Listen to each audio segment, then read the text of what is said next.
और अब बात यूपी की, जहां अस्पतालों में अव्यवस्था और ऑक्सीजन की कमी के मामले सामने आ रहे हैं। अब उत्तर प्रदेश के अपर मुख्य सचिव अवनीश अवस्थी का कहना है कि यूपी में ऑक्सीजन की कोई कमी नहीं है, बल्कि 2 दिन का बफर स्टॉक भी रखा हुआ है। अवनीश अवस्थी से बात की हमारे संवाददाता कुमार अभिषेक ने। पिछले दिनों उत्तर प्रदेश में ऑक्सीजन को लेकर हाहाकार मचा हुआ था। हालात भयावह थे, बहुतों ने अपनी जान भी गंवाई। लेकिन अब सरकार का यह दावा है कि ऑक्सीजन की कमी नहीं है, यहां तक कि ऑक्सीजन सरप्लस है।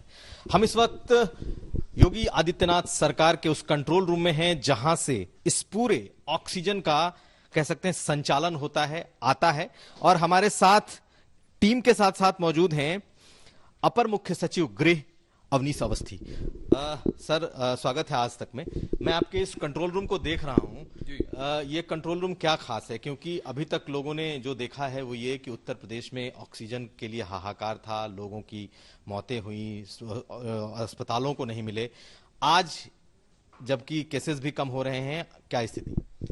देखिए, ऑक्सीजन सप्लाई इस पूरे कोविड कैंपेन का एक क्रिटिकल फैक्टर है। कोविड को लड़ने का मतलब ऑक्सीजन की व्यवस्था सुनिश्चित करना, चाहे बाईपाइप मशीन से हो, HFNC से हो, चाहे कभी वेंटिलेटर में कोई पेशेंट चला गया हो।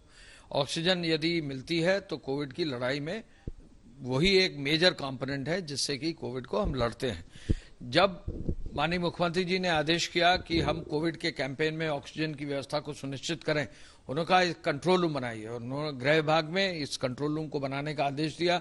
FSDA यानी food safety and drug administration को साथ लगाया, इसके साथ ट्रांसपोर्ट डिपार्टमेंट को साथ लगाया, इसके साथ साथ जो है मेडिकल एजुकेशन और मेडिकल डिपार्टमेंट जो कंज्यूम करते हैं ऑक्सीजन को, उनको जो है हम लोग को साथ लगा के ये control room, joint control room बनाया गया है, जो पिछले 22-23 अप्रैल से जो है चल रहा है।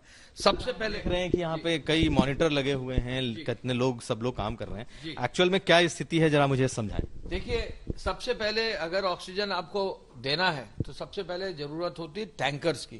सबसे पहले हम लोगों ने टैंकर्स का पूरा रिव्यू किया और आप देखेंगे जहां 60-65 टैंकर ही हमारे पास प्रदेश में थे, हमने ऑक्सीजन के साथ साथ नाइट्रोजन और आर्गन के जो टैंकर्स हैं उनको कन्वर्ट करके अब लगभग 91 से अधिक टैंकर्स की व्यवस्था हमने कर ली है। सर, आज के समय में क्या आप सरप्लस हैं तो कितने? मैं अभी बता रहा हूं। तो इसमें जो है 1200 टन के टैंकर्स हमारे पास उपलब्ध है। आज अगर हम देखें तो नेक्स्ट दिखाइए। आज हम देखें तो देखिए, हमने शुरू जब किया था 22 अप्रैल से, हमारी सप्लाई मात्र 538 थी। एक दिन 23 अप्रैल को 380 मेट्रिक टन रह गई, फिर 554, 441, 561, 627, 535, हम लोग 600 टन के आसपास तक ही दे रहे थे। जिस दिन हमने ट्रेन से शुरू किया, यानी नीला अंश जो ट्रेन से हमने ऑक्सीजन लिफ्ट करना शुरू किया, तो आप देखें 700, 800 और अब हम 1000 मेट्रिक टन तक पिछले 7 दिन से हम प्रोवाइड फॉर कर रहे हैं। 1000 मेट्रिक टन इसलिए हुआ कि रेल मंत्रालय से, माननीय रेल मंत्री जी के माध्यम से हम लोगों को जहां हमने कहा विद इन आवर्स हमको ट्रेन मिली। हमने 18 बार जो है ऑक्सीजन की ट्रेन बोकारो से चलाकर, जहां स्टील प्लांट है वहां से हम लखनऊ लाए हैं। हम लोग ने जीवन रक्षक ट्रेन दी, जो भारत सरकार ने हमें टैंकर्स दिए 10 और 8, 18, 2 ट्रेन बनाकर उनको जीवन रक्षक ट्रेन हम नाम दिया है।